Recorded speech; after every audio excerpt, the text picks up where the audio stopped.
Welcome back, listeners. It's Pete here. Now, we're taking a couple weeks off for summer vacation, but don't worry, we're not going to leave you high and dry. We're re-releasing a couple of our favorite episodes to celebrate the 40th anniversary of the release of those original movies. We are bringing to you our classic episode reviews of Labyrinth, directed by Jim Henson, and Legend, directed by Ridley Scott, both released here in the US in 1986. Now, before we get started, we wanted to do a quick update of our Patreon shoutouts, since the ones from the original episodes may be a little outdated. So here is a great big thank you and hello to all of our wonderful active patrons.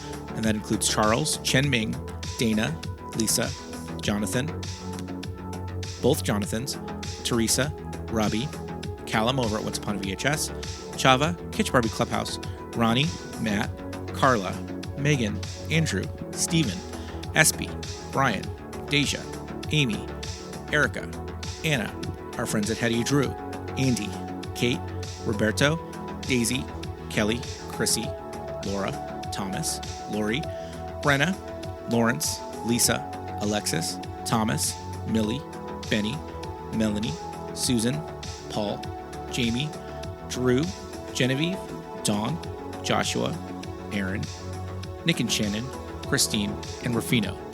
Thank you so much all for being such wonderful and loyal patrons. We'd love for you to check out our Patreon account over at www.patreon.com/moviesthatmadeusgay for more information. But in the meantime, we will be back in 2 weeks with plenty of fresh episodes. Now here is Labyrinth.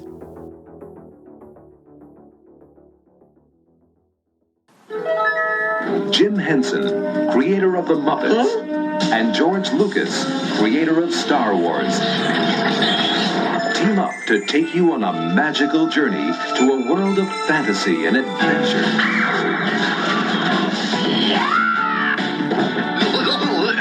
Nothing to be afraid of. The dazzling world of Labyrinth.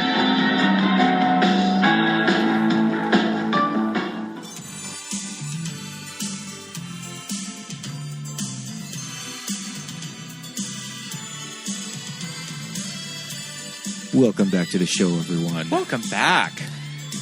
I've been waiting my entire life to talk about this movie. We have. With friends. We've kept this one in our back pocket. Absolutely. And now is the time. Yes, indeed. Everybody out there listening, welcome back to the show. My name's Pete. And I'm Scott. And these are the movies that made us gay. We took the show on the road. We did. Mm-hmm.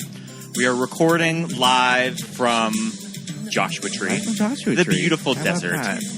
It's mystical out here. It's very mystical. Much like the movie that we're covering, yes. Yes, indeed.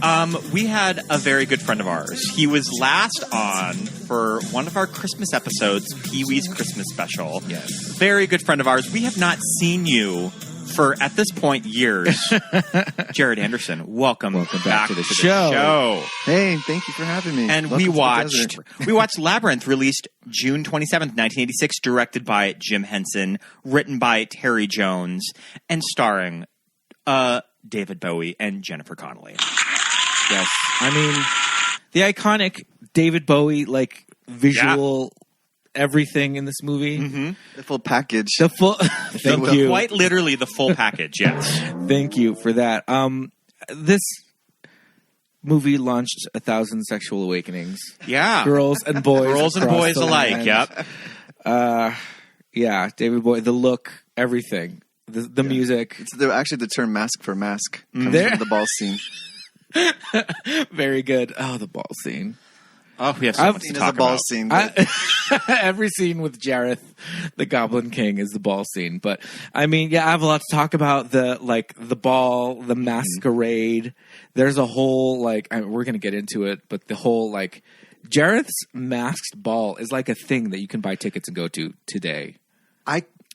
This is one of the problems with the fact that you let me help do this with you. Yeah. Is you could tell I'm tripping over my words because I care way too much. So deeply. I'm dissociated. I already skipped straight to the ball scene. That's okay. Masquerade. That's okay. I'm going to try to calm down and breathe. But, okay. I'm pumped. Okay. Mm-hmm. Cool. Yeah. Well, we'll start off talking about our history with this movie. First time watching it, if you can remember, and then we'll jump in, do our deep dive. Do you remember the first time you saw this movie, Jareth? Yeah. Yeah. Tell us about it. It was, I just rented the videotape. Sure. My mom wouldn't take me to see it because it got bad reviews from some corners. And so I saw it I rented it from the video store, and then literally every Saturday I would walk over and buy a cinnamon roll from the donut shop and watch it thereafter. And I wore that copy out. Love it. You would go rent it weekly? Literally weekly, every Saturday. Yeah. I love that. Scott, do you remember when you first... I have no memory of first watching this movie. I feel like I've seen this movie. Yeah. I mean, it would have had to have been on a tape at my grandma's house. Just like, I'm not even sure what tape was like. It was recorded off the TV, and I'm not even sure what was on it. Yeah. But I just always have a memory of seeing this movie and being obsessed with it. Can you tell me again what the release date was for this movie? It was June of 1986. Okay. Mm-hmm. So my younger brother was born late August of 1986. And I have a distinct memory of my mother taking me to this movie in the theater. So she's 7 months pregnant. Sure. You know, and it was just me. She didn't take my older sister. I don't know why Amy wasn't there. Unless I just blocked her out. Amy, if you're listening and you were there, sorry. I just have a memory of mom and me going to this movie. Walking in a little late, but credits. I feel like we saw the CGI owl at the beginning of this big deal. This movie. That was one of the first, I mean, probably real things replicated in a computer. Yeah. I think. Yeah. And so I remember seeing it in the theater. Just being fascinated. It's one of those things where, as a kid, you know, this is one of those movies. We kind of talk about it when you have it in your kind of memory of what this movie is. You've seen it so many times, and you kind of let certain things go. And this is one of those movies that people that come to a lot of the kookiness of it. People that come to it fresh as an adult are just like, oh man, that Jennifer Connelley. You know, we were watching it last night with Jared's boyfriend Michael, and he kind of had the same thing. And Michael had never seen it. Wait, you think people agree with Michael, who was critical of her? I do. I've shown this to friends who are just like, why is she so whiny? Why, you know, the songs are corny. Like, what is going? Yeah. Can you tell? I really cannot absorb. I know. Any of that. I know. I can hear it, but I'm just like, I disagree. I'm just like like we were saying last night. Sarah is established at the beginning of this movie, like you said, a horse girl, a theater kid, you know, dramatic. It turns out she wanted to be a veterinarian like every other horse girl, like Jennifer Connelley. Oh, okay. And then she was too pretty to exist, and so they started putting her in commercials. Literally what happened, and she's I guess this pays. Is that true? Yeah. Wow. Yeah. Well, I know that if you were to look at Jennifer Connelly's career at this point, she had just made a movie with Dario Argento. Yeah. And I think that was... I don't even know the success of that weird movie where she can talk to bugs. Yeah. But anyways... I don't know what it is, but I heard it. And she ended up recording a song from that movie that charted in Japan. Love it. Love it. Oh, did you not know that? Love it. So yeah. cool. She had like a minor pop hit in Japan. I remember when she was doing press for some movie a few years ago, she talked about it on Graham Norton. Sure. Well, when I'm in the theater with my 7-month pregnant mother watching this movie... I just remember thinking, Sarah, Jennifer Connelly. First of all, I remember thinking that she looked to me like a grown woman. Like I didn't get like child from her. I get it now when I watch it. She looks like a kid. Yeah, and especially she looks like a 15-year-old. Especially because we know what Jennifer Connelly looks like now and all that. But as a kid, it's that thing where as a kid, like anybody over the age of like 15 is just a grown up to you. You know what I mean? Like the kids in high school just look like parents, grandparents, you know what I mean? So to me, I was just like, who's this beautiful woman, just like captivated by her enchanting beauty? Those iconic eyebrows. Iconic brows. And they... the whole movie is about eyebrows. It is a very eyebrow-heavy experience. But they did this really interesting thing with like her, you know, we were talking last night about this like flowing, you know, peasant top that she's wearing with the vest. And then she costume changes into a prince blouse. Yeah. Purple Rain. Yeah. But it's like I think that's a very conscious choice, like Jim Henson. Like, it's set in this magical, like, fairyland. So, yes, she's a modern 80s teenager. She's wearing jeans, but she's also, like, this theater girl. So she's going to wear the prince blouse and, like, you know. So she kind of fits in visually into the world. Yeah. And not look you can drop her in. Yeah. And she is the Alice of this movie. And visually, she looks like, okay, this blouse, this vest, you know, all this, she doesn't stand out too much. But then when you look at her, she's wearing jeans. She's a modern girl. I think that's one of the things people are missing is because they're talking about, like, her performance or the tone. Or it's a visual movie. Yes. It's sort of more of a painting and an experience than it is supposed to be. Yeah. Because it's just things just happen and then they happen and then they happen. It's not necessarily... They're little vignettes. Yeah. And then obviously the music. Oh my God, yeah. Oh my God. Oh, so good. So the score and the David Bowie songs are really well. And they mix so well together. Yeah. Right. Too. It's not like something like Batman where the Prince songs and the Danny Elfman songs don't really kind of match up. Right. In this, it does feel like it's all super, in the words of Nina Garcia, cohesive. Yeah. The composer, Trevor Jones, and David Bowie were on the same page. Yeah. And probably collaborated with each other for the songs and the score. Yeah. Which makes me think of, we have to talk about David Bowie as the Goblin King, right?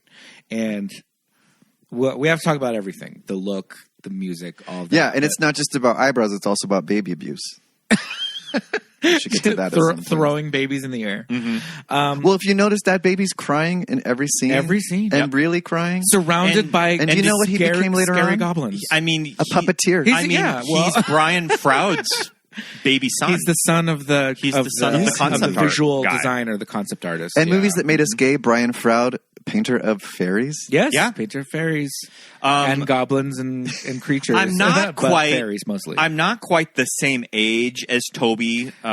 He's got to be a little older because Toby's released in '86, and his name is actually his name's Toby. His name is Toby. Oh, really? I think that Toby Froud was born in '84. Yeah. Oh, okay. Yeah. Mm-hmm. Yep. And Peter, your mom is pregnant when you're watching it, and my mom and my evil stepdad had just had my sister. Yeah. And I was like, great, here we go. This is what we'll do. Here's a damn as soon as I get this home, is what I'm going to do. I'm going to wish this child I'm going to put her in some visually interesting pajamas. There's some that'll tension. Really pop. There's some tension with the step parent too. Those, yeah. The whole thing. So the psychology. There's a reason why on Saturday morning I would escape into this movie and become a therapist later on to tell the story. Oh my goodness. Okay, so we're going to rewind a little back to the beginning. We're going to talk about Jareth the Goblin King, which is my name, sort of. No one could have told me any different. I'm like, if you blur your ears a little bit, she's saying Jared the entire time. But my birthday, January 8th, David Bowie's birthday. Oh, God, right out of town. Yeah, Capricorn goblins. Goodness. What are the odds? I'm a Capricorn goblin too. Yep, goblin. So, Jim Henson, the team, when they're developing this movie, their idea is the Goblin King has to be a pop star. Yes, right. Mm-hmm. It's got to be a pop star. We want Bowie. If we can't get Bowie, who else could it be? So I've always read Michael Jackson and Sting. Right. Were on sort of the B list. And this is all children listening, legendary children. This is all and it's on YouTube, what do they call it? A contemporary, like behind the scenes. So from 1986 and 1985, they made this making of. Yeah, it's beautiful. Go watch it on YouTube. What year was Dark Crystal? Is that 84? Dark Crystal's before this. I want to say it's 83. Mm-hmm. Yeah. So they say we want Bowie. If we can't get Bowie, we're going to go for Sting. We're going to go for MJ. What do we think about these two other options? I mean, it would be a completely different movie if somebody like Michael Jackson was in it. I mean, I guess 86 Michael Jackson. I mean, biggest star in the world. I think they both would have been wonderful movies. Yeah. It could have worked, but it just would have been very different. No, I think Michael would have worked pretty perfectly. Yeah, I mean, obviously we know what happened later, so it gets complicated. But you know that I also would have lived for Prince in this. Oh my God! And something in my spirit says that it must have come across the table. They had to. But then, if you had Prince, you would have had to have worked in like Sexy Ladies. Well, with the sexual content is real in this. They actually do talk about it, and there has been lengthy discourse, maybe intercourse, since. We should talk about that. Yeah, we're too. definitely going to get into that. I want to talk about, the songs are written and performed by David Bowie. Mm-hmm. So quickly, apparently they were like, "Do you want to be in this?" Sure. And he was like, a couple of weeks later. I mean, it makes sense. They're pretty short tracks too, so they're good. Probably so obsessed. Yeah. What's your favorite? Well, the ball scene. Don't make me cry this early.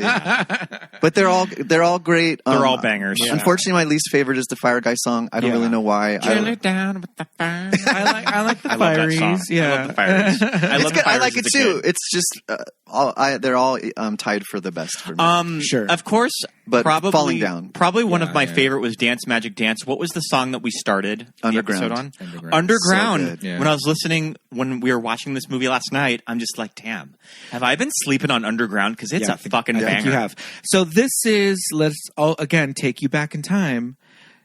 This is Let's Dance David Bowie era. Yeah. Right? So like, what are the hits of this era? Let's Dance,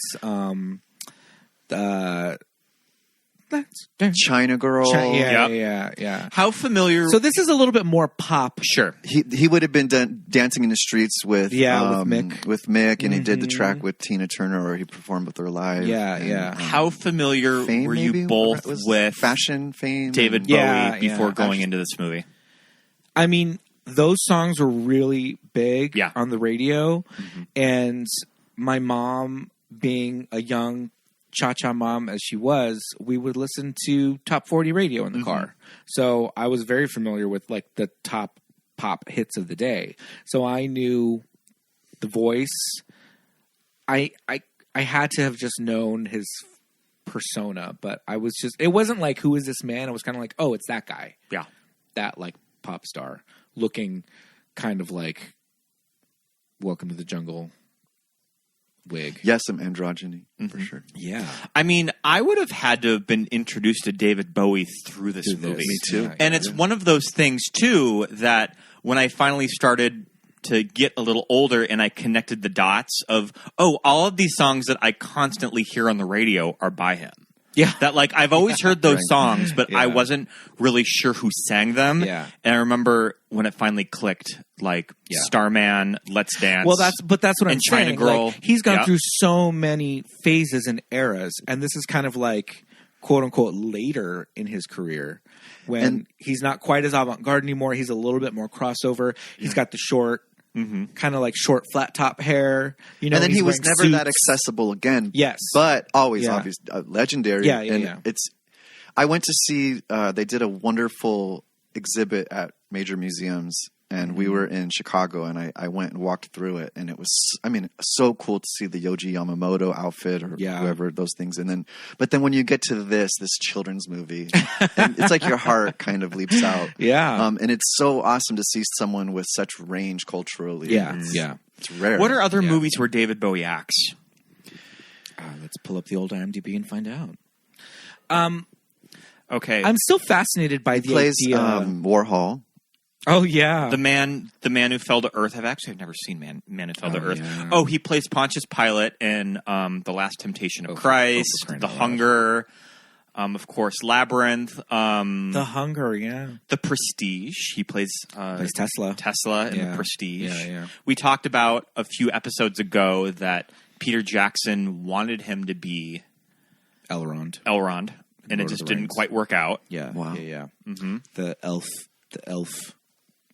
Not quite king, just like the leader of the elves, which would have been great. Went to Hugo Weaving. Kind of had a David Bowie look. I'm still fascinated by Michael doing the songs and what kind of look they would have created for him. Because the thing is, and I'm going to dwell on this for a bit. We'll go away from it in a second. But like, you watch Captain EO, you watch The Wiz. Yeah, he's a very natural actor. Sure. He works really well on screen, I think. To me, especially 80s Michael. Yeah.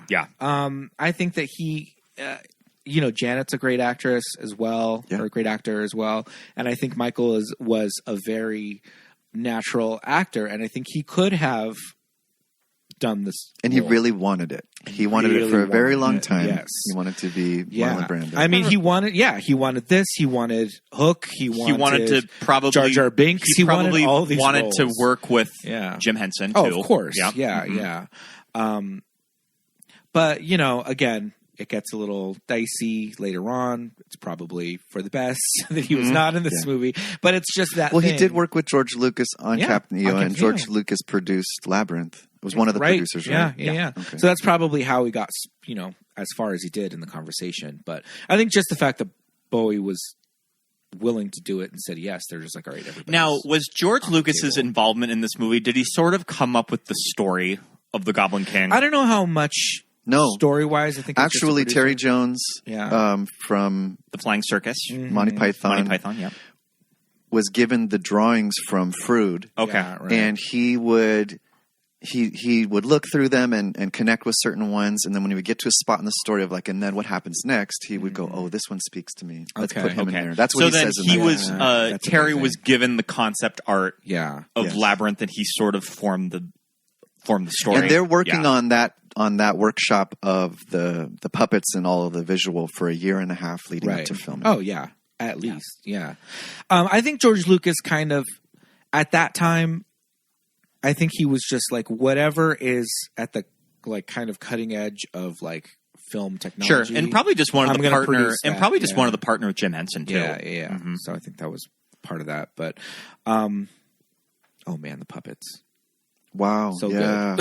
It's just so beautiful. Yeah. And did you grow up on Dark Crystal? I think I asked you this earlier. I still haven't seen Dark Crystal. So good. It's an issue. I'm working on it. And Dark Crystal is one of those movies that it leaves some people cold, unlike Labyrinth, because there are no people in the Dark Crystal. There's no human element. Yeah. There is no human element. Yeah. The only kind of people that you get are the little people stand-ins for the Gelflings when they're walking. Well, there is one other property, and now I don't know if we want to confront this here and now, but we have been healing, so I don't know if we're ready to talk about it yet. But there was one other videotape that I would be watching after this on Saturday. And that was? Mm-hmm.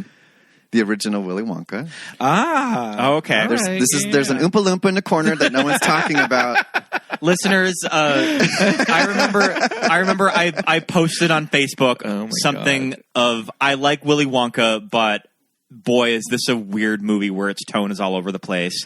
And Jared took it very, very personally. Well, your tone might have been a little more pointed. You might have said something about I wish that Gene Wilder was never born. I don't remember what it was. I think that I mentioned that I think Gene Wilder is a little miscast in the role. Oh, well, geez, Louise. Really listeners, don't send me angry DMs. Do not to black out again. Do not at him. And then, I don't know. I was probably working on something in therapy at the time. Don't get me wrong. I still love Willy Wonka and the Chocolate I know, but it wasn't worth taking our friendship to the brink. Because then Peter was like, stop this abuse. Stop angry texting us. And I apologize for that. It's quite good. All these movies are very, very close to our hearts. Well, it's such an important question about those two movies, because obviously I think it's about not just the original Willy Wonka, but obviously about the Tim Burton one, right? Mm-hmm. There's so much going on there culturally and with filmmaking that it is an interesting conversation. You just have to take your deep breaths, Jared. Sure. So let's get back to the story of the Labyrinth. We talked a little bit about Sarah being a theater kid. I used to love those opening scenes with her in the park. And it's rainy, and she's doing well, that's the thing. She's the girl that goes to the park alone. Full costume. Not alone, with her dog, to just read lines from this book to no one. And I take it that her mother was in a musical or stage adaptation called Labyrinth. Well, I want to talk about this book. Yeah. With these lines. What is the Labyrinth? It's to me, it looks like it's a play. Mm-hmm. She's reading lines and she's trying to remember the lines and all. And you get the images in her bedroom of her mother, who is an actress, stuff that I never even paid attention to as a kid, that you kind of notice now. That I think it's just a little bit of Sarah's backstory. Yeah, there's some trauma there. Mm-hmm. I mean, I didn't just bring up Willy Wonka to start shit. Oh wait, this is a Christian podcast, right? No. You can. We're explicit. It's the hero's journey, but like for children. Yeah, it's and because there's kind of a rain and a really sad backstory of Charlie, and so you come in knowing like she's got something to work through, and this is all of Roald Dahl's stories, and a lot of what Jim Henson does is adults can be kind of selfish, right? Yeah, and the whole time she's dealing with it's selfish hard to be adults. a kid. Yeah, yeah. Jareth is selfish, and so is her dad and her mom, who are like, "Can you watch that? Bye." And then well, see you later. Yeah. I always got though from the fabulous stepmother, I always got that she was trying. Yeah. She was being selfish and saying... I think I have a little more sympathy with her now than I did when I was a kid. Yeah. Because, I mean, she's saying, like, hey, if you had plans, fine, we'll get another babysitter. But you didn't say you had plans, so we thought you'd watch your fucking brother. Sorry. Yeah. Like, we're going out. We don't go out a lot. The baby's, getting to an age where I can leave him with you. You're old enough to watch him on your own. And you didn't tell me that you were, you had shit to do today. So to me, I thought stepmom is being totally reasonable. But again, this is me as an adult, 28-year-old man. Yeah. Sitting here. And she keeps saying it isn't fair. Man. And there were things that probably were not fair, but she's sort of putting it on her stepmom. Yeah. But again, you're right. When the dad is just like, she's like, fuck, man, that little girl, she's not giving me, she's not giving me an inch. And the dad's like, I'll go talk to her. And him going up to go talk to her is like, you good? Because we leaving. Yeah. Like, we out. You got him, right? You got him? Peace. Yep, the lift is here. Yeah. The lift was there because the minute she opens the door, they are out of the house. Yeah. They literally left the baby in the crib and said, deuces. She had a lot of quick transitions because even when she's trying to walk through the door, which we're about to get to, all of a sudden it's like, what? Yeah. We talked a little bit about her room. Fabulous. Oh, wow. And so much stuff in the room. What's very cool about the production design, especially when you revisit this movie, it's all in there. It's all in there. Yeah. I didn't notice some every of the single things. Yeah. I mean, every single character that she meets is somewhere in the room. We talk about this a lot on this show, but watching these movies that we used to watch as kids on 19-inch square TVs, and we watched them over and over again until the tape wore out. But our TV was small, fuzzy VHS quality. Now we're watching them on these 60-inch HD TVs. There's so much, and they're widescreen, things that were cut out of our VHS as a kid. So there's all this stuff in there that we're seeing now as an adult. But what I always noticed as a kid, and it bugged the shit out of me, she runs in her room and jumps on her bed, and it's like hard. Oh, sure. There's no spring or bounce in it at all. And it's just, they were just like, well, it's not a mattress. She's not going to be sleeping in it. This is production design. There's a lot of stuff going on. So it's not a mattress. It's like a hard, she jumps on it on her, like flat on her belly, like with her legs up. And it doesn't bounce. There's no give. It's just doof. And that always bugged me. I was like, all this design in this room, and they couldn't give her a mattress to jump on. Well, watch it again, children. I did notice a lot of the little secret things in the back because I scrutinized it every week, but I didn't know what Evita was. And you just showed me that last when we watched it. And then Lacage, there's a poster of Lacage. It was trying to make you gay. It really, There's a full-on, like, 12-inch, like, Barbie of Jareth. Yeah. Right next to her. Yeah. It's not even a Barbie. It's like a weird sculpture. It's a weird, like... I noticed kind Michael... of like a Harlequin, like... Yeah, even though he was resistant to it, he noticed her... He loved her princess, like, canopy bed. Oh, sure, Obsessed with the princess canopy bed as a kid. Even though he's black-hearted, he... he played with Barbies. His parents would let him play with Barbies. Like Scott's parents. Oh, so lovely. The bedroom is amazing. But I mean, so this movie gets this show on the road. Yeah. Like we get it's Jareth. off the ground and running. Yeah. All of a sudden, you get those cutaways of all the little goblins. Mm-hmm. Are they in the room? I used to think. Are they in the mirror? Are they in the mirror? I don't know. Yeah. It's so good. So this moment is just one of those moments of 80s children's movies that could just scare the living shit out of you. And you don't see this in kids' movies anymore. Yeah. Of a scene that's genuinely suspenseful. She's walking through the room. Yeah. The lights are out. It's thunder. It's dark. It's like there's like little snickering behind her. It's a scary moment. Mm-hmm. But I have to say, though, when Toby's crying and she picks him up and she's like, stop crying. I'll say the words. Like, don't make me say the words. And it cuts to the shot of all the goblins kind of around each other. And they're like, they all wake up and they're like, oh shit, some kid out there is about to wish a child to us, right? Mm-hmm. That shit is so funny. Yeah. They are funny as fuck. They're like Three Stooges, just like, shut up, just like talking to each other, talking shit. Like some of them look real dumb. Some of them are just like their little voices, their little accents. Like, I wish. Is she going to say it? Say what? You shut up. Listen, she's going to say the word. I can bear it no longer. Goblin King, wherever you may be, take this child of mine far away from me. Oh, that's not it. Excellent, that rubbish. It doesn't even start with I wish. Oh, Toby, stop it.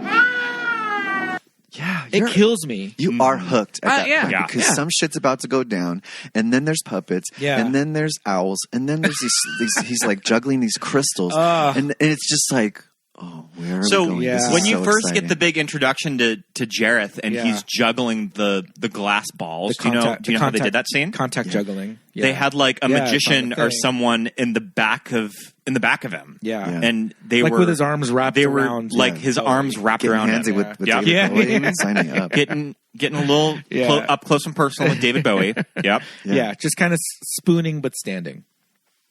Yeah. Contact juggling, is it very like 80s Renaissance fair? I mean, maybe it's like current Renaissance fair. I don't know. This movie is very ren-faire. Oh, I mean, 100%. and I'm okay with it. Category is ren-faire. Yeah, wizard sleeves. Yeah. Peasant blouses. So Jareth is the owl. Yeah, I believe he is. I think he is. And later on in my life, I was always about owls, and I got a guitar and would write songs about them in my 20s, and now it just all starts to come together of like, God, this stuff is impressionable to you. Also, what I noticed last night too is his final form in like the white, like it's a very like owl like look. Yeah, it's the very last. Oh yeah, that's right. I think it's after the Escher. It's kind of horsehair, but like feathery. Yeah. And it's all white, and it looks the most like. What kind of owl is that, Scott? I was just about to Google that. Is it a barn owl? It's white. It's not snowy. I think it's a barn owl. Mm-hmm. But yeah, we first get Jareth in this scene. Glitter. Yeah, he does a glitter bomb. Yeah. There's like somebody with like a leaf blower and like. Do you know how hard that is to clean up? You cannot. It is that poor stepmom. It is a white barn owl. A white barn. See, I told you. Mm-hmm. That's his Patronus she's form. going to be vacuuming. She is going to be vacuuming all of that crap for like weeks.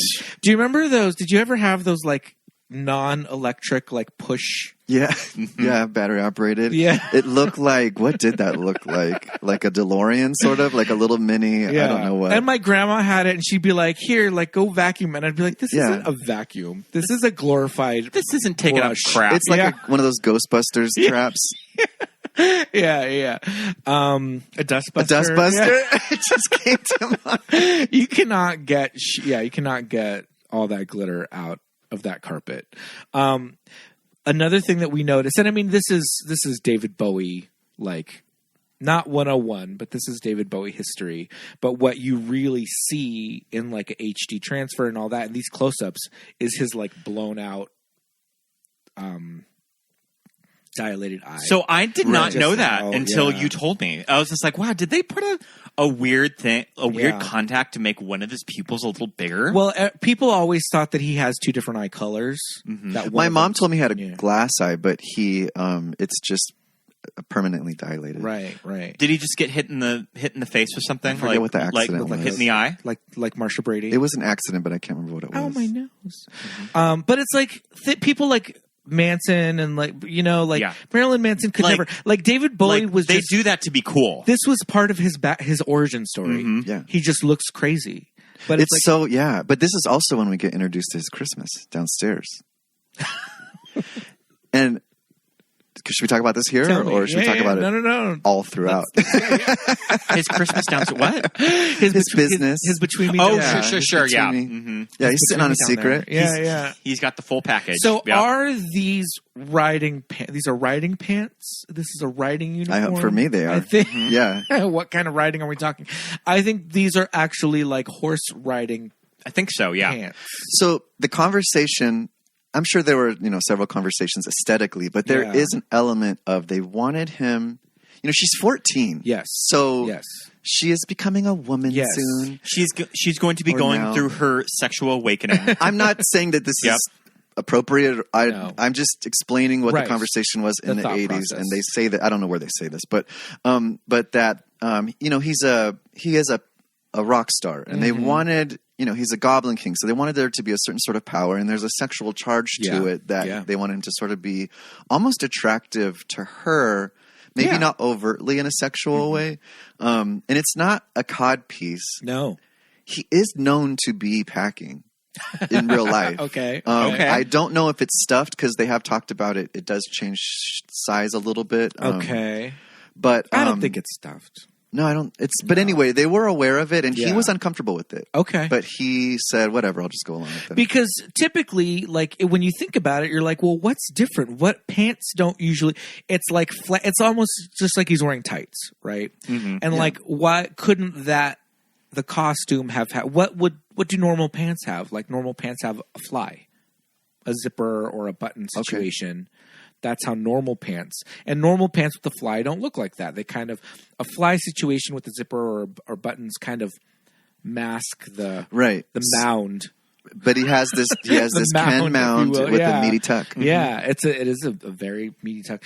And so I just always thought as a kid like normal, like what if they just made them look like normal pants, but then he's wearing these like elaborate like leather coats with like asymmetrical would normal pants collars just look out of place? Would it just look weird? Yeah. Or I don't know, maybe like a puffy pirate shirt just kind of untucked covering that up. I mean, I think it's correct. But then again, you know that I am been very brainwashed by all of this. This is my religion and whatever. But are our eyes zoned in on it every time it's on screen? Girl, yes. Movies that made you very, very gay. Yeah. But is it okay? Yeah, absolutely. She's 14. She's looking at I think it works. Mm-hmm. But aside from that, there is this kind of like oxblood. I don't know if it's leather or like python or something. It's later on in the movie when they're trying to escape the dungeon. Okay. He's wearing this jacket. He's not wearing it the whole time, but it has this like asymmetrical lapel where one side of the lapel is like huge. Oh yeah. Like over that one right side. There? No, it's not even that one. It's when they're in the oubliette. I'll find it. And it's like his costuming is just aside from what's going on between me down there, like the top part is also just like great. The wig. That one, yeah. Okay, sure. One. The wig. I mean, what is going on? I don't care. I mean, it's a little. I guess it's a little like. To me, it's Welcome to the Jungle. Welcome to the Jungle hairband. Yeah. Yep. A little bit of a Tina Turner silhouette. Yeah, a little bit of a Tina Turner. Yeah, the spikiness on the top. I also when the wind is blowing, her hairography. I also get a little Elvira. Yeah. Oh, with the bouffant on top, the bouffant and the long straight hair. Yep. Yeah. Don't get us started. As soon as we get on Elvira, I know that both of you two could talk about the shaping of her hair for probably an hour and a half. I can tell you what year it is by the height and the shape of that wig. But yeah, it's not quite the the like hipster fashion shag situation. It's a PC. Yeah. Yeah. Yeah. A scrunch. Yeah. Yeah. Scissor, a little scissor. Yes. Yeah. And then it's like, I think his ultimate true form is... You're doing scissor fingers, and I know it's the texture scissors. Yeah, every other... of course. Fingers or like teeth. Yeah. We'll get to it later on, but I think his true form is the ball, right? Like this final. Stop doing this, please. Yeah, the look, I'm the just starting brows. to get grounded. Yeah, we're not even in the labyrinth yet. Are the brows a little Bosco? It's like kind of like a reverse Bosco brow. It's kind of a reverse Bosco. If you like cut and paste. Oh, you know what? That makeup artist did Stevie Nicks. Oh, really? Yeah. Yeah. Who designed that? Who was like, we're gonna do this insane, like crazy brow? Like, it's a cool look. Yeah, I did it for Halloween. Did you? Yeah. Oh, I love that. We're gonna have to find those pictures. Yeah, I don't know if I could fill out the costume like he could, but I think Morgan McMichaels and Chad Michaels have both. I've definitely have seen Morgan as the Goblin King. Yeah, I would love someone to walk the runway, like really doing it. I would love to see someone, because you can really take it even further. Because David Bowie, there is like fully. I'm about to say naturalistic compared to an actual drag queen. Right. Yeah. Drag it up even more. Mm-hmm. Yeah. Oh man, that would be Night of 1,000 Bowies. They should do that. Mm-hmm. They could do that. It would be interesting to have like a male, a male runway. It's David Bowie, so it doesn't even matter. Mm-hmm. Yeah, just good idea. That's a great idea. Yeah. I thought you were talking about the actual, because there was the Stevie party that Night of 1,000 is based on from that movie. Anyway, so we're about to get in the labyrinth. Yes. Okay, and the little elements in her bedroom, I think the biggest one is like the Escher. I mean, I immediately noticed one of the fireys. Well, right, but I'm just saying, relative to the theme of the labyrinth, I feel like what I love about the labyrinth is that there's logic puzzles in there, right? But there's also like whimsy and things that don't make any sense. Yeah. Because she's just, the way that Sarah figures it out is just like, because when she first gets in there, and we meet Hoggle peeing in a fountain, first of all. Yeah. Yeah.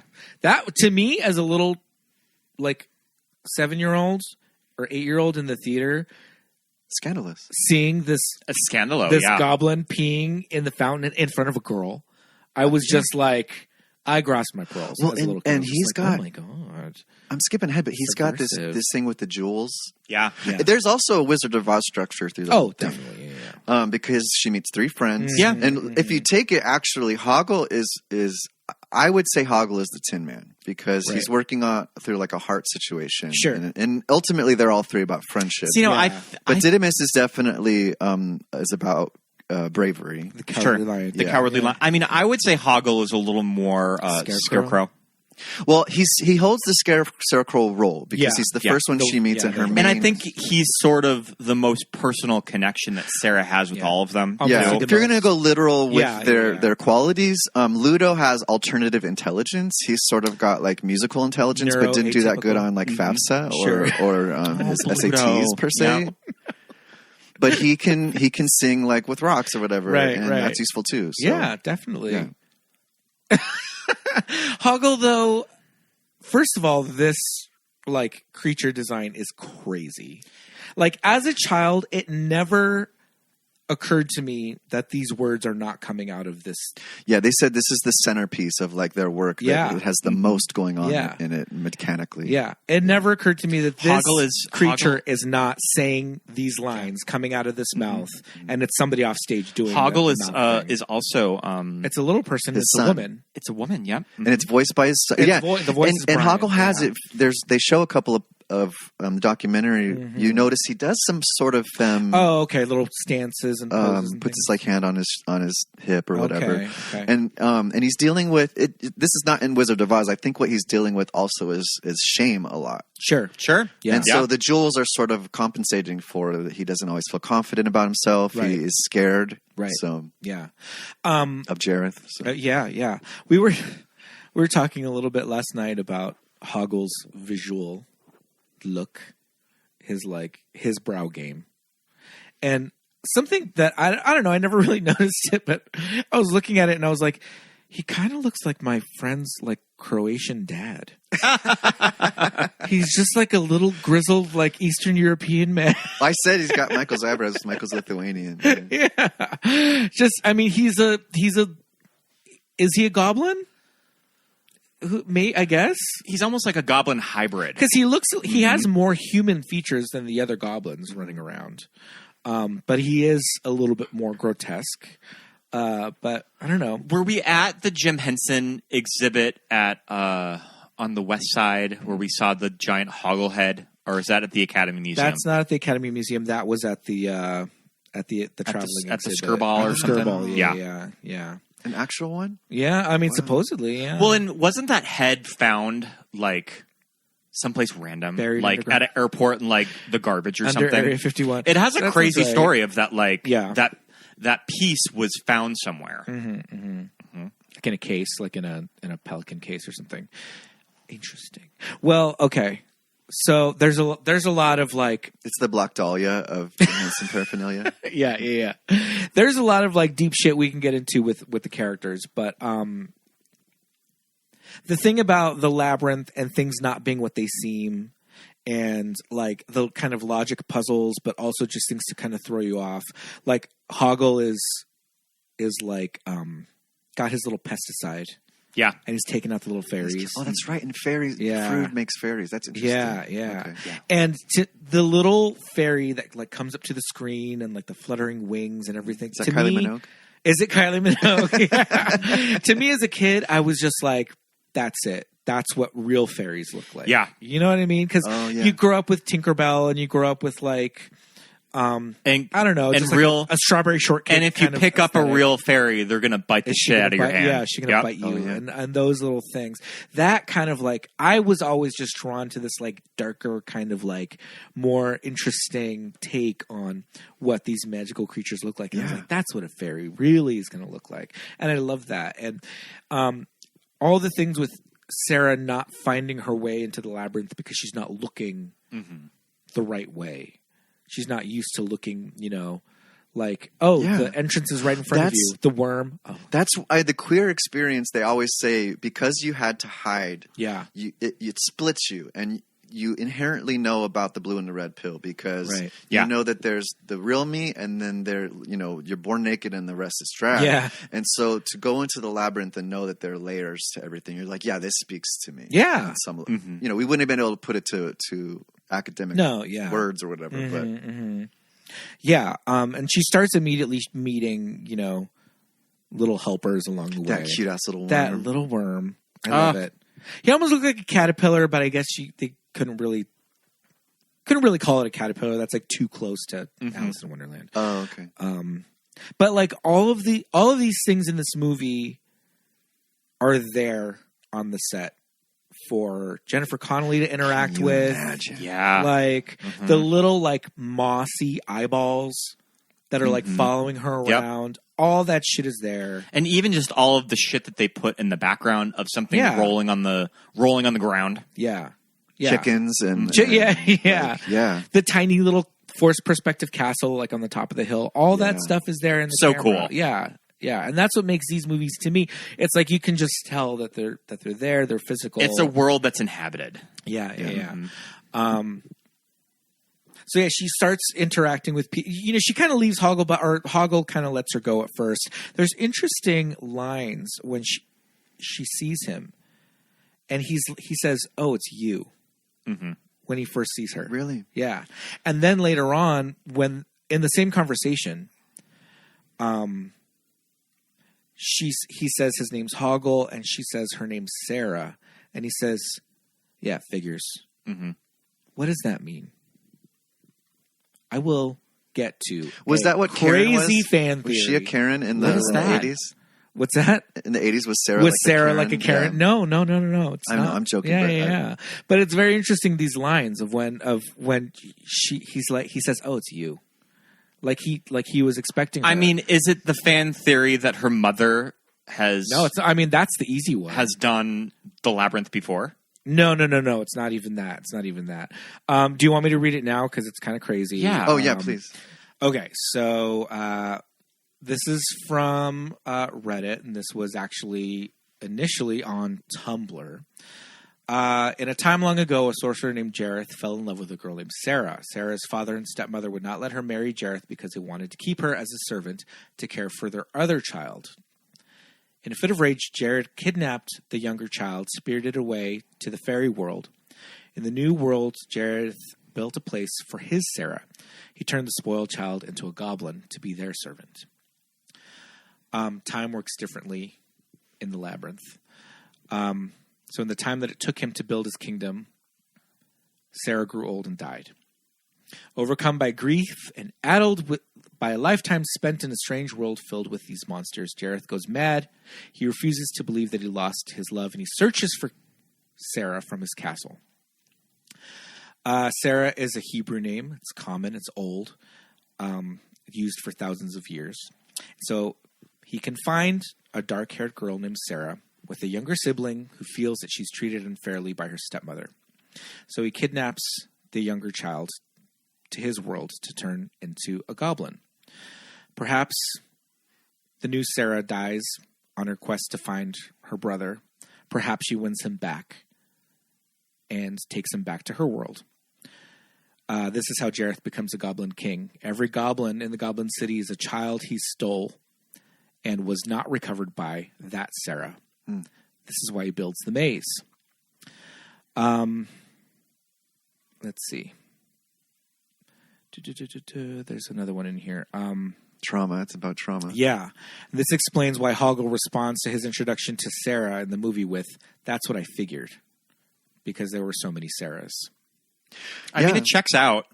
Well, there's people really like connect with universal stories. Yeah. And she's the fool's journey from like a tarot deck. And that's, well, and also kind of going to the Alice in Wonderland thing of a parable for a woman going on her journey of becoming a woman. Becoming an adult. Becoming an adult, and she has to the stepmom says you should be dating. So she's setting up the fact that you are... In the beginning, she's playing princess still, but she's having to face the fact that... And she has to figure out the labyrinth using her wits. Yeah. Too. And not necessarily... And relationships. And she's learning to like figure out who's my chosen family. You know, we choose our family. We get to choose our family. I mean, that's why that's why we like identify with Sarah's journey so much. Yeah, 100%. Yeah. And then she ends up at an Eyes Wide Shut party. This crazy circuit party. Yeah, she puts her keys in the bowl. Jareth is throwing. An ice storm and. Oh, geez. We're not. Are we there yet? We're not there yet. Okay. I like the little kind of guards in front of the doors. That one of us tells the truth, and one of us always lies. I am still trying to figure out that. You could probably follow. No, the way that she explains it, she's right. Yeah, I'm sure she is, but my brain can't wrap. Yeah, I would never have been able to figure it out that fast. Yeah. I would have just asked both of them, but you know, she's one of those people that's like naturally really good at Dr. Mario without trying. But if she is right, why does she fall down into the helping hands? The handsy hands? Yeah. The handsy hands. I mean, it probably just goes to show that there are no logic is sort of thrown out the window. Right. Yeah. Even if she tries to reason with it. Yeah, Hoggle is she still picks the wrong door. He's like organizing his closet and figuring out what's joyful, and he closes it and opens it the other way. And well, also too, like at the very beginning with the worm, and he's like, "Oh, don't go that way." Oh, right, that would have taken you straight to that castle, which is interesting because there's a joke, but like it's kind of that thing of the journey is really what it's about, not the destination. But as a kid, I specifically remember being in the theater and him saying that and being like, "Oh, you stupid." worm. I get way too live, laugh, love about this movie. I apologize. I'm so sorry. Oh, that's okay. We love it. We need that. Okay, she gets separated from Hoggle. She eventually meets up with Ludo next, right? Oh, Love Ludo. Sweetie. Yeah. His Oh, my God. that puppet's eyebrows are so expensive. And Baby got back from behind. Ludo has got a dump truck. Yeah. I'm telling you. Yeah. BBL. I think the designers who came up with Ludo's character, I think they went on to work for Pixar and designed all the moms. Oh. Well, and Okay, Sully. sure. But yeah. And there's And Sully, yeah. You know, Warwick Davis is in this, and I try to figure out where. Okay. I think he might just be one of He the. might just be little person standing. Yeah. They He need is. somewhere. full body goblin. In Dance When they Magic need- Magic Dance, there's like Yeah. 5 or 10 people in. Full body there's goblins. Yeah. ton of scenes with full body goblins. But yeah. What gets me on this viewing with Ludo is how not afraid Sarah is Of him, yeah. of Yeah. him immediately. Yeah. That she gets him down. Like she's not like scared by this Yeah. giant creature being hung upside down. Because at this point, Yeah. she knows not everything as it seems in the labyrinth. So a big, giant, scary creature. That is she gets not that. confident and Yeah. she gets out her lipstick and she starts. Yeah.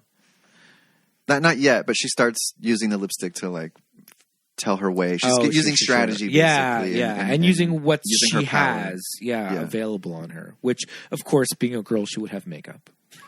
Right, I know. So, but she's also she steals his Hoggle's jewels and is Right, kind of yeah. bartering with that. Yeah, like true. she's tricky. Yeah, it's great. yeah. I mean, I don't want to get too into like the goblins hoarding their jewels and like what all that. Yeah, there's some weird stuff when Yeah. those little creatures Yeah. on the top of the stick sound vaguely Japanese, Yeah. and the you guys were saying the fire guys sound sort of Caribbean. Yeah, yeah. But I mean, and you're exotifying, very. basically. I guess that works sort of around. I mean, we don't have to recap the whole thing. You were never that wild about the Fireys. you want to talk about a I circuit love the party. Fireys. Just Yeah. the song. I don't know. It's cool. It's a great song. Great song. I don't have much critique about the music. It gets a little repetitive, so like Yeah, it's not the yeah. first one that I play. Sure, okay. Because I play every other song on repeat. And as I've grown older, Within Me, Without You, is that the last song? Sure. I'd hold the stars for no one. That one, I love that one, Yeah. even though that's the least accessible probably to some people. Sure. But Yeah, I the could Fire see Guys that. are so cool. And the Yeah. idea to start having their bodies come apart Yeah. is so brilliant. And I love that image where she's climbing up Hoggle's rope, and you see Their heads like their little flying heads there. flying up. Oh, yeah. You know what's And they're talking to her. very interesting about the Fire Guys is the scale of them. Yeah. Because you see them doing their little dances, you know, and they're full body dances because they use this technique, and it was not blue screen. As we see in the behind the scenes feature, it's black velvet. Okay. Black velvet and that little boy smile. Juju. Season 15. Drunk. Oh, that's right. She was drunk and sweaty. And she won. Well, Yeah. she won the lip sync. I'm drunk and sweaty right now. I'm coffee. But they use black velvet to do this scene. But they look a certain size, and then there are moments where they kind of like dogpile on Sarah to try and pull her head off, and they're huge.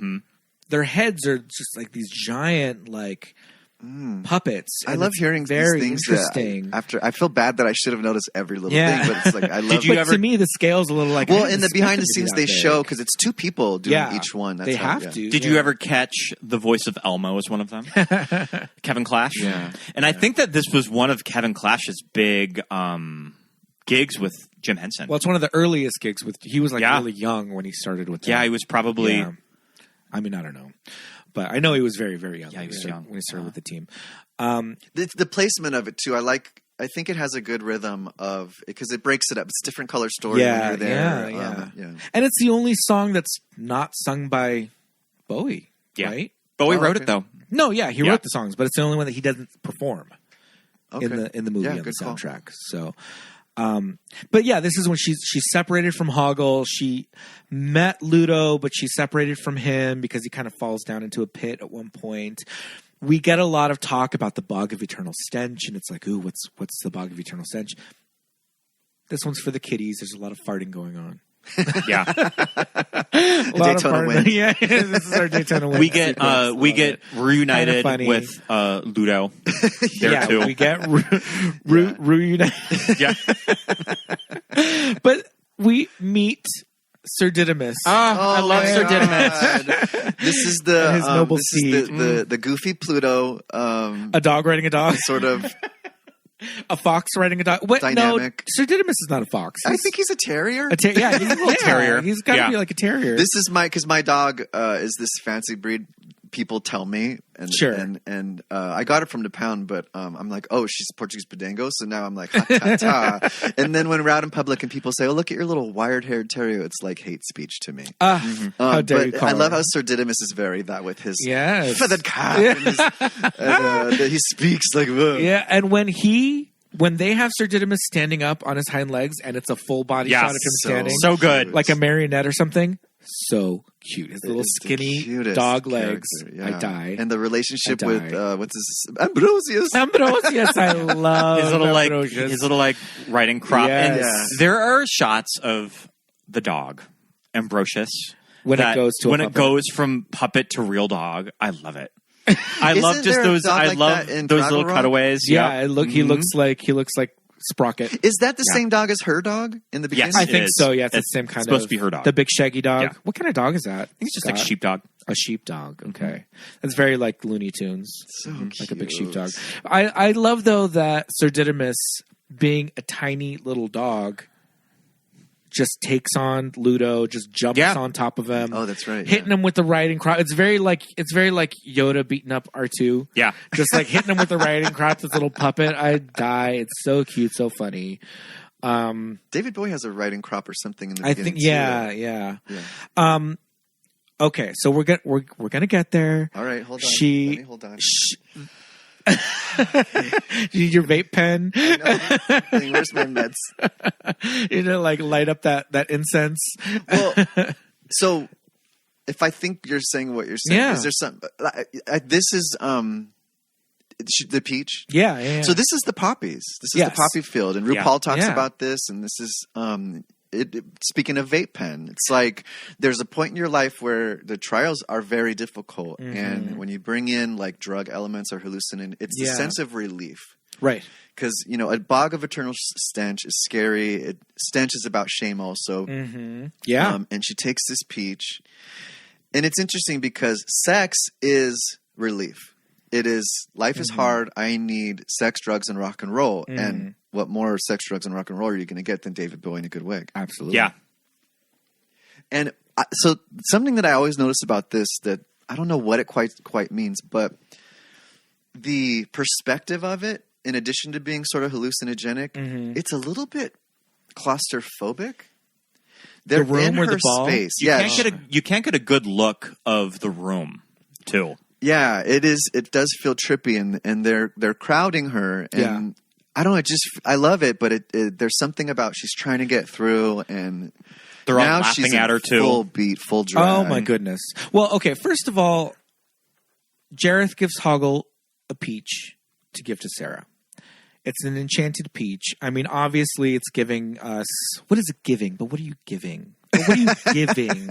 I mean, what are you giving? I mean, kind of. It's giving me Snow White. The obvious thing would be Adam and Eve. Yeah. But Scott, wow. Oh, and he turns into a snake. The owl turns into a snake in the beginning too. When he throws the snake on her, she has it in her hands and it turns into scarves.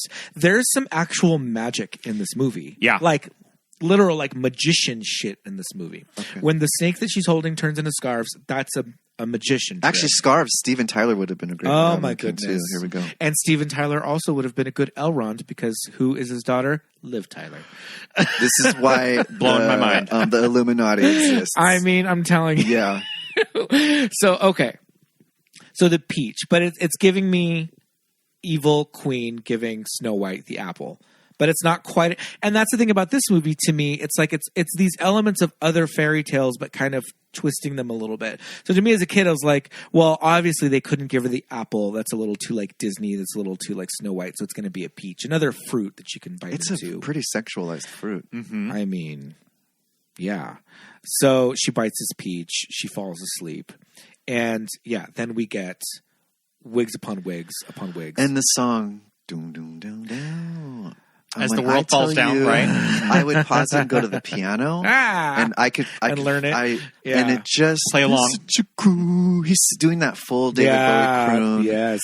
My heart. So everybody's wearing these eyes wide shut masks, but they're very like Brian Froud. They're very goblin-esque. It also has a bacchanal sort of feeling. I love Jareth's mask. It looks a little demonic. Well, he takes it off. It's got the little claw holding his mask. It's the stick with the claw at the end of it that's holding. That to me was like, that is fucking cool. There are pearls hanging from the ceiling.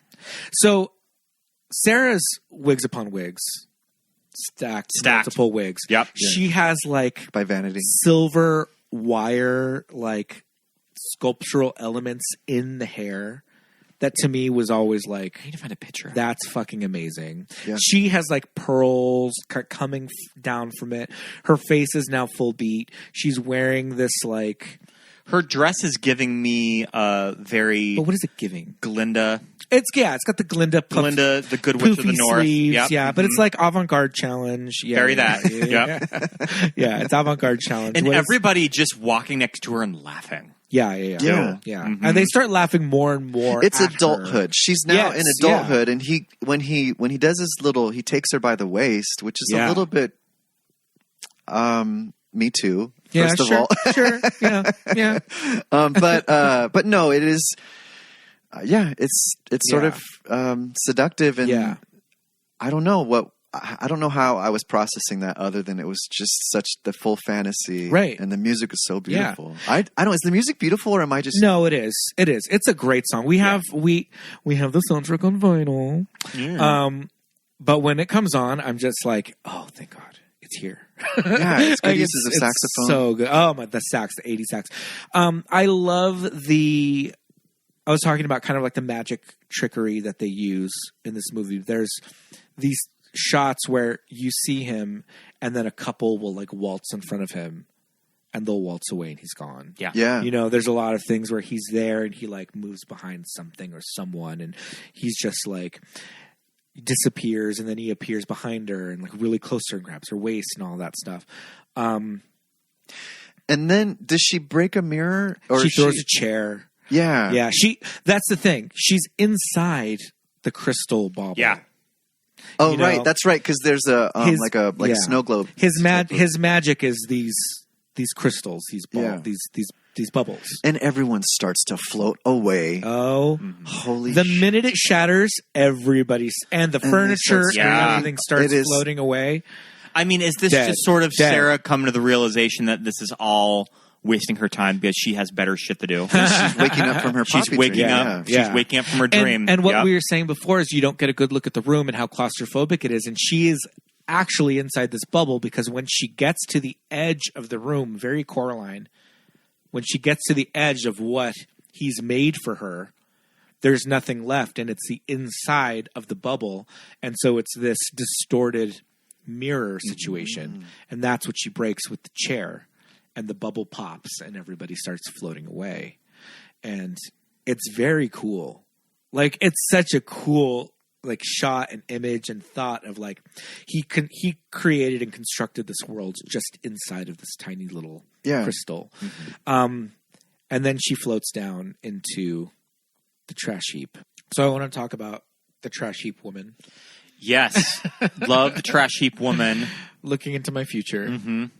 Hoarders, Narnia, or whatever the fuck. Hoarders buried alive. Yep. Labyrinth edition. Marie Kondo's Nightmare. Mm-hmm. I don't think I ever noticed until this viewing is that there are other trash people walking around back there. I never picked up on that. It's moving. Yeah. Like the trash heap is moving. That and little there's guy on the right. Yeah, there's little puppet guys with like faces. So crazy. Mm-hmm. And it's really next level, the ideas and the fantasy in that part. Well, especially when you are going into her little garbage hut and it's Sarah's bedroom. Yeah. When you go in, that's such a cool image. You can see Wally like packing up trash. And so there's a part of this when I get older, I think that this part sort of hits me the most in the movie when revisiting it. Because it's the section of the movie of the trauma, like you mentioned, of holding on to your childhood. Yeah. Of that, you do kind of need to move on from childish things and to not hold on to the past. And we're all sort of guilty of that, of just holding on to certain things from your childhood that you won't let go. And I was kind of thinking of when you get the scenes of Sarah's bedroom. I was just kind of thinking, growing up, you have a childhood bedroom, and eventually you have to move out of it. Yeah. And all of your stuff is going to be gone. Just because you're growing up, you're moving on. And I always think it's really weird whenever parents just keep their kid's bedroom intact. I always thought it was weird. Yeah. Mm-hmm. Like after you move out. After you move out. Yeah. Mm-hmm. No, my parents were like, and this is the guest room. Oh, same with my mom. I think flipped my bedroom to like a workout room the week that I went to college. Yeah. Yeah. I was like, Mom, you could have left it on the front porch. And she's like, Craigslist, buddy. Have you gone on eBay? But yeah, just sort of that theme of having to just not to hold on to things from your past, especially material objects of your past. Well, the tricky thing is they're really trauma is childhood. Your brain is so plastic. I'm a trauma therapist, sorry, but even if you went through Vietnam, some people really not handled it, but were able to heal quicker because they felt the support and their brain felt safe when they were younger. But the people that didn't get as much support when they were younger, that's when you really the idea of like flashing back to whatever the thing was. Sure. So the beautiful thing about these movies, this movie, anything where they just allow children to experience darkness, which children do more than anyone else. You don't have car keys or a credit card at that time. Right. And you have no power. And she says, it's not fair because that is the trauma of childhood. But what you do is you work it out with friends and relationships. And then it is time to kind of be able to just let things go. Mm-hmm. Which is so lovely.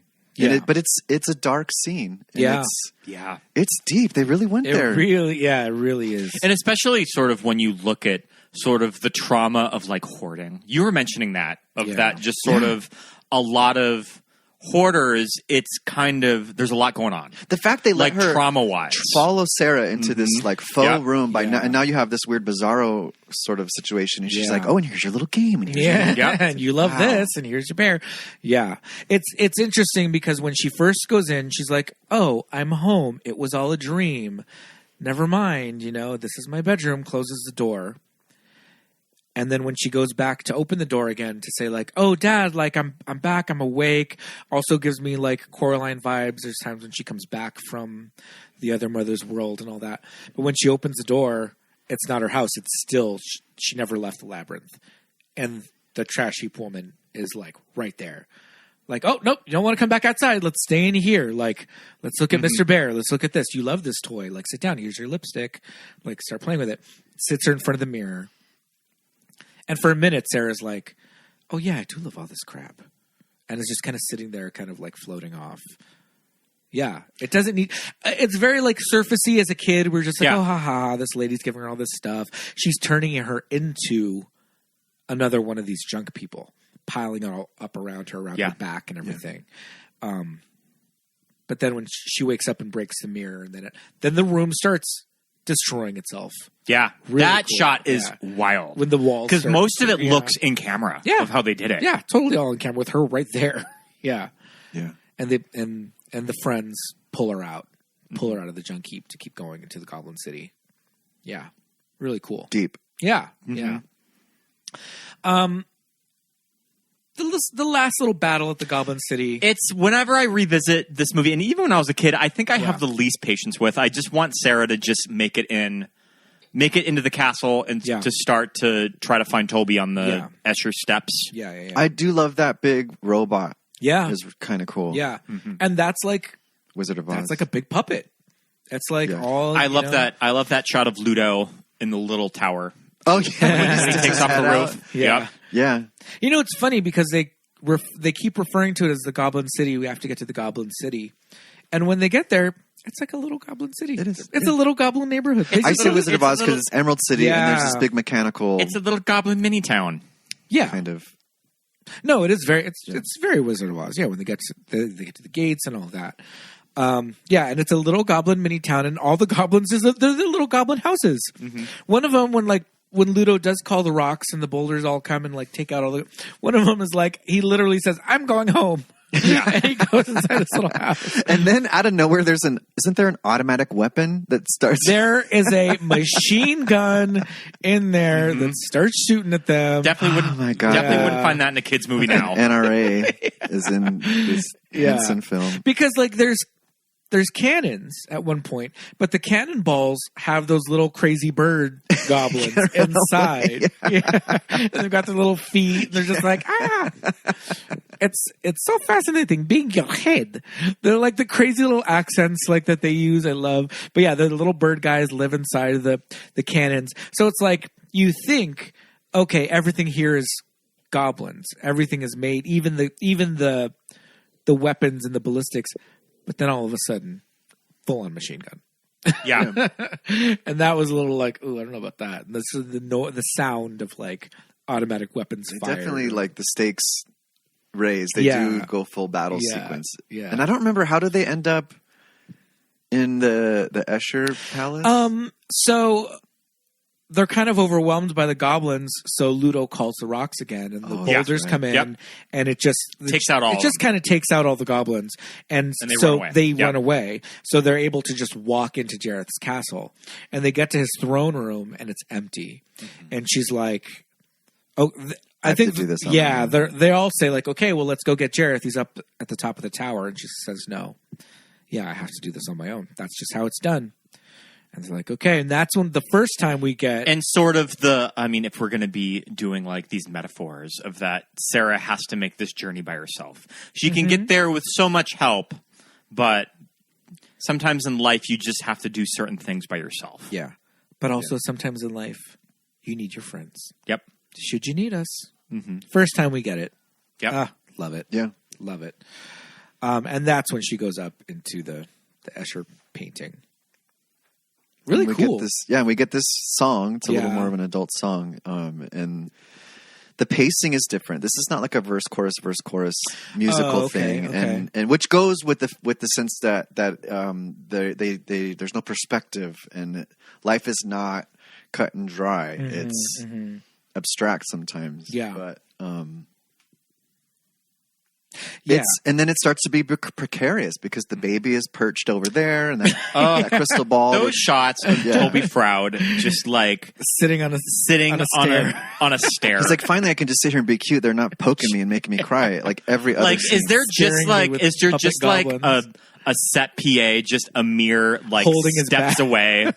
Just like hand a little off camera so we can sit up and not fall over. It's all perspective. He's not in any danger. Yeah, he's sitting in a circle with Mary Kate and Ashley somewhere right now talking about it, I think.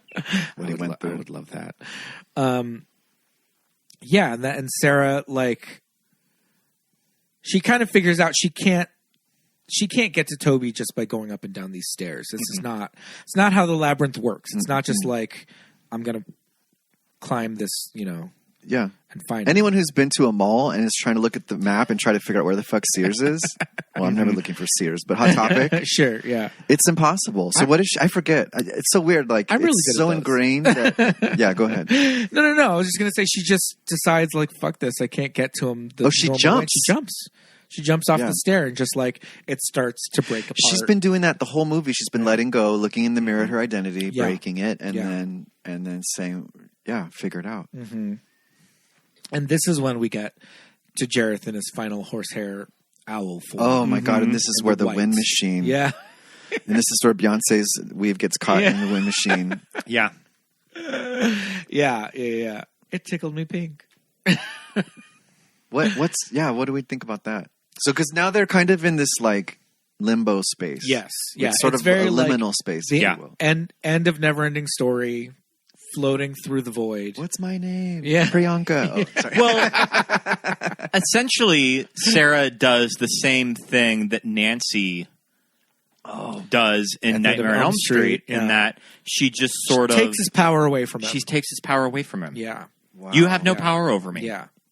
This is the line that she kept forgetting. And he tries to gaslight her, and he says, Yeah. if you... Oh, my God. This is like fucking... Just fear me, love me, do as I say, and I will be your slave. My kingdom is great.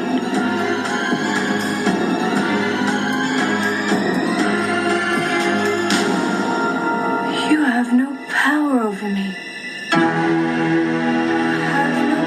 Spousal abuse grooming number 101. Oh, but no, if you just do this for me, then I'll be your slave or whatever. That's creepy. Mm-hmm.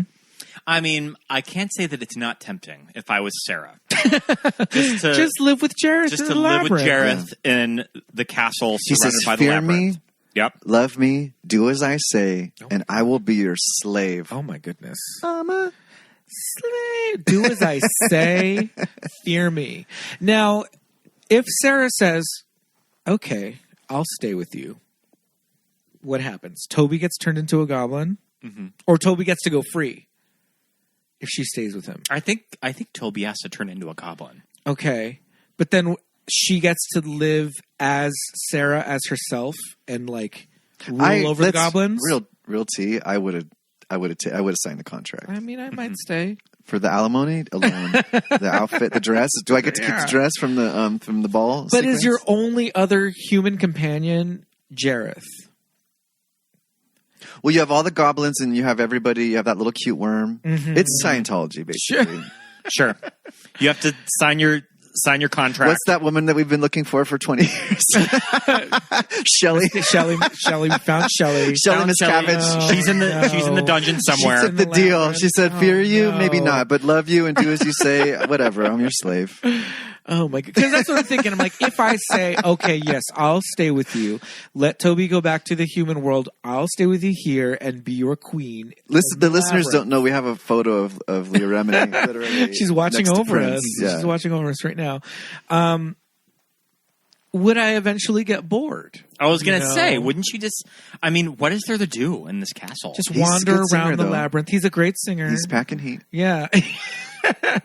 I mean, yeah, all the goblins are just going to be like yes men. They would be able to style my hair. Full hair and makeup, Yeah. full beat every day. Yeah. Mm-hmm. But they're goblins. They're kind of just like, I don't know. I mean, Layla McQueen is probably a goblin. Would they be constantly No, trying it's dark there. I don't really steal want my to be. jewelry? The thing is, the problem is we've seen The Neighborhood with that lady next door with the so close by. So you're right. No, I'd rather go back because her town, it looks like a story of Oregon or something. What lovely. is this town? That she lives in? I mean, she lives in like Claremont? she it looks like she lives in like Heritage Square off the 110. Mhm. These beautiful Victorians, old Victorian mansions. Labyrinth it's about eyebrows, baby abuse, and real estate. Oh my goodness!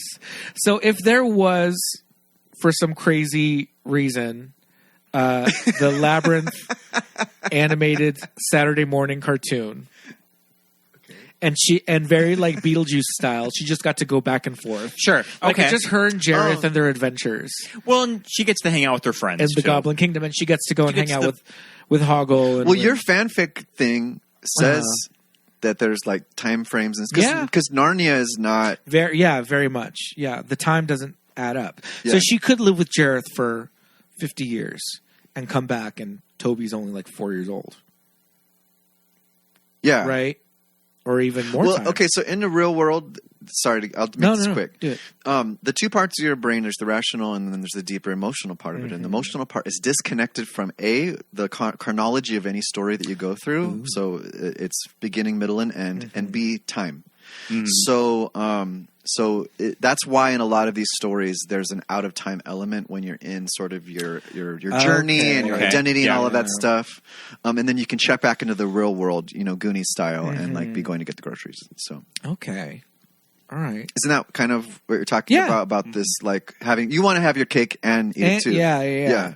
I do too. So in the animated series, she gets to just go back and forth. She can just like Well, because everything in the room is connected anyways. Yeah. And I don't know what's the mechanism. She just has to say, "I wish you'd come in. It's getting boring." Should you need us? And she's just like, "I need you." Yeah. And then they had a dance party.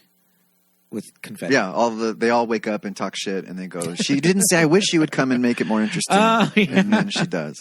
Yeah. Well, I mean, I guess it's that thing of never letting go of your that inner child. That it should always be there, even when you grow up. And it is, yeah, yeah, it is. You should always remember the experience of growing up and being a kid. Yeah, it's sweet. It was. We just watched it. We're adults still. I'm having a good old time. Yeah. I mean, you've been to our apartment. I'm very much like Uncle Jesse. Yeah. Not Uncle Jesse, Uncle Joey. I mean, we had mimosas, and I don't think at 14 Jennifer called. Well, who knows? She was probably at Studio 54 the next night. But I mean, it's kind of a bummer to think that when this movie came out, it didn't do that well. Right. It was pretty... Isn't it weird how that happens? It was pretty hated critically.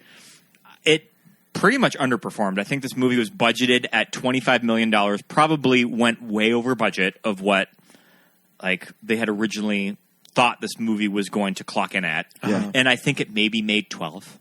Yeah. So, and... Oh, wow. Trigger warning, the original Willy Wonka had a lot going on. If you've ever seen the behind the scenes of that, they had a very small budget. It was such a weird, strange... Well, that was like a weird, a independently funded movie that...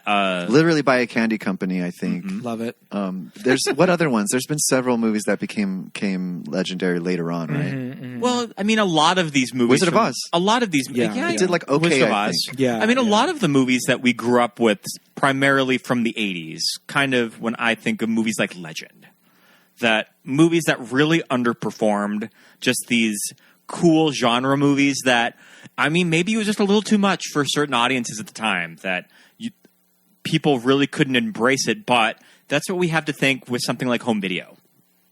That it was kind of movies like this from the 80s that underperformed at the box office. Yeah. They were given a new life on home video. I couldn't have found it. It was accessible to me. The amount that I spent on it each week, I could have bought the tape. But, and probably some of the first decade of movies that you could really do that with. Because it's like anything pre-80s, they had their theatrical release. You went to them. You maybe caught them on a re-release or revival. But movies from the 80s, I mean, home video was becoming huge. Yeah. Wow. I'm curious. I would love to hear what are the movies and the things now that are going to be like a couple of those things for kids that are happening during COVID or in the 2000s, 2010s. And how people that are younger relate to Labyrinth versus a Willy Wonka, Alice in Wonderland, or Wizard of Oz. Right.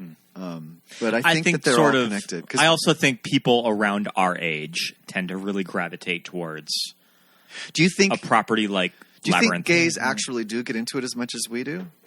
I hope so.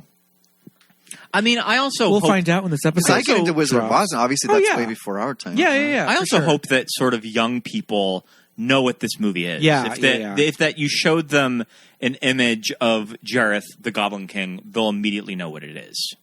I would hope so. Yeah. It's one of the things, like it makes me think of how one of the roles that we play in society is that we do see the colors, and we understand that beauty is healing. We get the nuances. Yeah, and so a movie like this that is so visually interesting, and so it just feels like, they're not to be too navel gazing, but it's pretty much what we're doing. She gets out her makeup and she draws the arrows that point the way, and it's very surfacey things. The surfacey things, they're meaningful. It's not just, it is play, but play developmentally as you're getting older. Play is work. Play is relationship. It's learning to take your turn and have rhythm and stuff. And it's a lot of what she's doing is make believe, allowing her to be an adult successfully and survive, because it's a doggy dog world there. Yeah, Didymus. Doggy dog. Yeah. A lot of the kids these days, they are taking to the newer Pixar movies, which are, everybody is saying that the new movies are all about generational trauma. Sure. Right? And all these kids, all these Encanto turning red, Gen Zers are very in their feelings about their whole It's life. very, we don't talk about Toby. Yes. Yeah. And so the thing is, but they also, like, on the one hand, they're in their feelings all the time about everything. And they're like, generational trauma, we love it, representation. But they also have a weird pride in, we don't like your old people things. Mm-hmm. So Is that old? I don't know what that is. Is that an old person movie? David Bowie? I don't know her. Who is she? It's a real thing. I think they very much pride themselves on, like, that is my dad. My dad. Yeah, listen to that. What is it? Right. Well, you're supposed to. Yeah, When and you're- every generation your has body it. tells you, in order to get out of the nest, you have to say like, "Oh, I hate what if mom and dad think it's cool, Right, I don't right. because I forming my own identity." But then in your 20s, then you start to Google, Yeah. "Oh, Olivia Rodrigo was taking notes from Nirvana," Yeah. or Olivia Alanis Rodrigo Morissette is sort or of Tori or emulating herself off of Courtney Love. well, actually, someone accused Olivia Rodrigo from taking a song. This is so crazy. I think from Elvis Costello. Oh, for crying out loud. They said, "Oh, it sounds like this Elvis Costello song," and he got on Twitter and he said, "What are you talking about? I stole that song from 3 other guys." Yeah. Sure, it's all She's fierce. It's Yeah. all just a dragon that is eating its own tail. Yeah. Yeah. But you're right. It's annoying to be that person going, "How Yeah, dare you?" yeah. About Yeah. but you'll come back. Yeah. And I think they should give this movie a chance because it is something that they can really tap into as far as, like, how emotional Well, it in is. our what family- it teaches you. In our family, we lost our mentors because we were Sure. we were too young to Yeah. be Yeah. being sexually promiscuous and, Yeah. and risking our lives. Yeah. And so now we have to figure out how to be the mentors for when the 20s and 30-year-olds Right. do look for mentors again right, after right. their I'm too good for David Bowie teens. And I hope that, I mean, in some ways it's terrible that RuPaul has sort of commodified queer culture, but she's been teaching the children. Yes. In the first season, she would say, this is Paris is Burning. Right. This is Bunny. This is whatever. Yeah. And so we're doing that. I mean, I'm predicting in the next season or two, there is either going to be a David Bowie musical, or there is going to be God. a runway category of Night of 1,000 Bowies. Speak it in existence. Scott. Manifest that shit. We've got the universe on speed dial.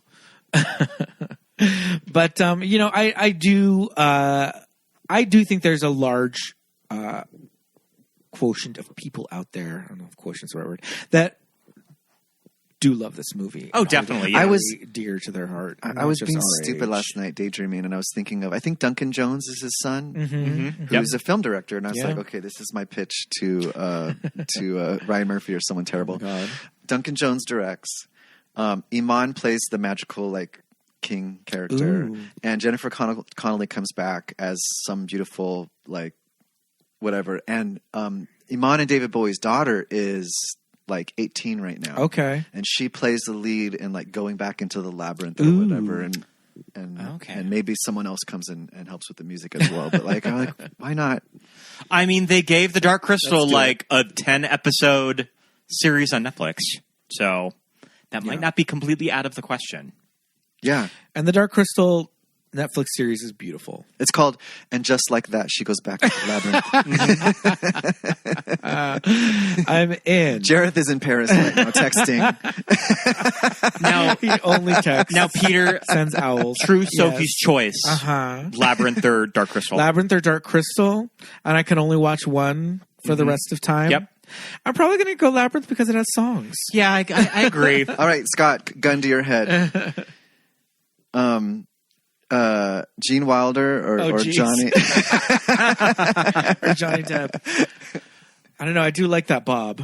Yeah, I do like that page boy with The the teeth. buttons. The He's got teeth. those post drag race veneers. those flippers. Yeah. The I mean, All-Stars- I'm gonna have All-Stars to. I'm gonna veneers. have to hold off on that question until I see the Timothy Chalamet Oh, Willy Wonka. Well, I mean, I'm sitting here saying, give it Prequel. another try. Yep. Sure, whatever. And if you ever want to talk about it further, I'm glad that we're healing. It really is. I mentioned before, I do like Willy Wonka and the Chocolate Factory. I just like to give its weird tone a hard time. It's we've been this whole episode we've been talking about trauma and like healing and stuff like that. And it wasn't about you at all. It's like you do take these things kind of seriously because it was really helpful at the time. I mean, that scene of Willy Wonka and the Chocolate Factory where they go through the big tunnel, I mean, that ignited a whole generation of trauma just from that scene. I'm making like a shocked, like stunned face because it is just with like, let's cut the head off a chicken and have a millipede go over someone's face in a children's movie. Yes, the millipede on the face was scarier to me. The chicken, I never quite understood what was happening. But the millipede on the face, I was like, oh, hell no. Mama, no thank you. No ma'am, Pam. Yeah, there's a lot going on in that movie. Yeah. But, I mean, we can't recommend watching Labyrinth enough. I mean, I'll forever be a Jennifer Connelly super fan. Yeah. Put it on Spotify. The whole album is there. There's a couple of even remixes that I was mentioning. Oh, nice. Jennifer Connelly, you deserve more than playing Tom Cruise's girlfriend in the new Top Gun sequel.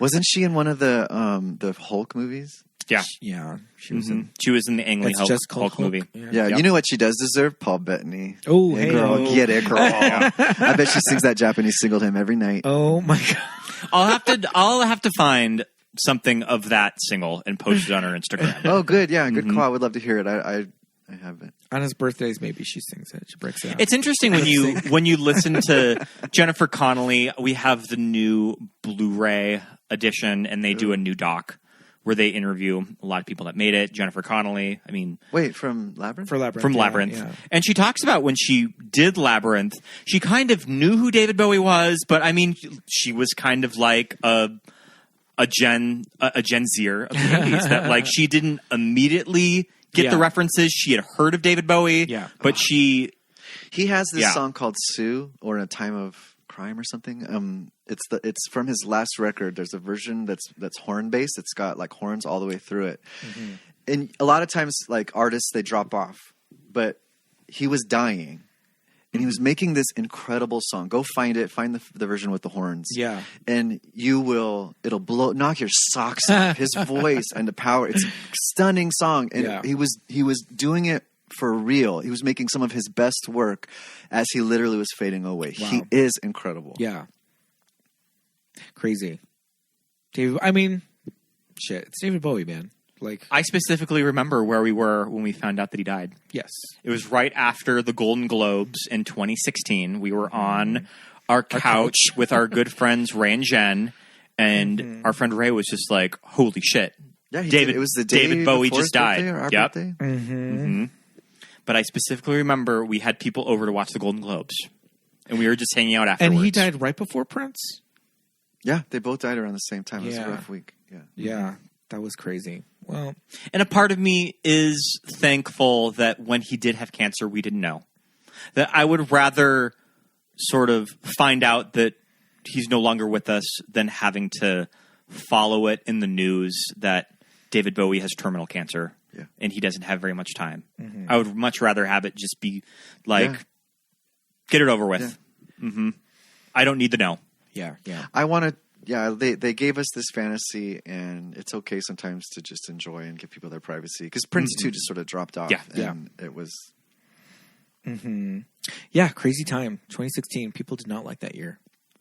Yeah, a lot of people checked out. Yeah. It's the year that we lost Carrie Fisher, too. Oh, man. Jeez Louise. Well, I mean, we have Labyrinth on Showtime. You can watch it on Showtime if you have the app. Is it on Tubi or something? We own it on Blu-ray. We do. So it's on Fubo. There's a nice 4K transfer to it. For us by ourselves. By Oprah. The Oprah VOD network, Fubo. For us by Oprah. Let's see. I'm gonna pull it up right now on Just Watch and see what else on. Those are the two free ones, and then you can buy it everywhere else. Yeah. I mean, it's so good, you guys. Yeah, look at that. Stream, watch now, Fubo, and that's it. This movie is like catching up with old friends. Whenever you see you know what, you guys, thank you so much. And should you need me. Should you need me. Oh, my goodness. Thanks for coming on our show again. Thank you for coming over here. It's nice to have you in person. I feel like we've been talking to you over a FaceTime or Skype. Well, and part of the reason, if people don't know, like part of the reason we've been referencing Drag Race so much is that we're like our little viewing party. Yeah, We used to watch Drag Race with each other every week. We still talk about it all the time. I give you my hot fucking takes. You get these text message treatises. It brings us together as a community. Drag Race is really... Yes, uniting against the editors. Yeah. And just production as a whole. And Scott and I starred in several seasons. Yes, in indeed. The audience. Look them up. Yep. See, that was All-Stars 2, and what is it? It was the Sasha Velour. The Michelle Visage roast. Yeah, audience members.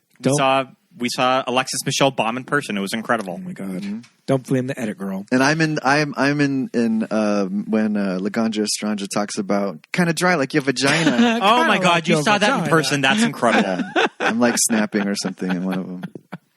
Oh man! Well, this has been so much fun. Thank you so much. Yeah, we should. It was a fun little again. Trip to the desert. Yeah, I'm glad we were able to narrow down our thoughts to 4.5 hours, like a quick 4.5. Yeah, our episode live from Joshua Tree. I love it. Mm-hmm. That's it. Well, until we meet again, you can come on for something else. We'll think of some. I mean, I don't know what else is as iconic as Labyrinth, but I would if we can keep it like. Not Jerry Springer. If you guys ever do a Willy Wonka, I could argue for it being queer. Can keep it not Jerry Springer. I don't know if you. The second one is super. I will take my meds and I'll have my therapist on speed dial. But I think the second one is super queer. When the two girls are going, let's be best friends. That's very kitsch camp. But you guys are hilarious. Thank you. Right. Well, thank you for coming on. You've been very, very funny and informative. Thank you for all these thank you so much. Hot therapist takes on this wacky movie. But it's been great. And we'll see you again maybe for Willy Wonka. But until then, it's time to say goodbye, Betty.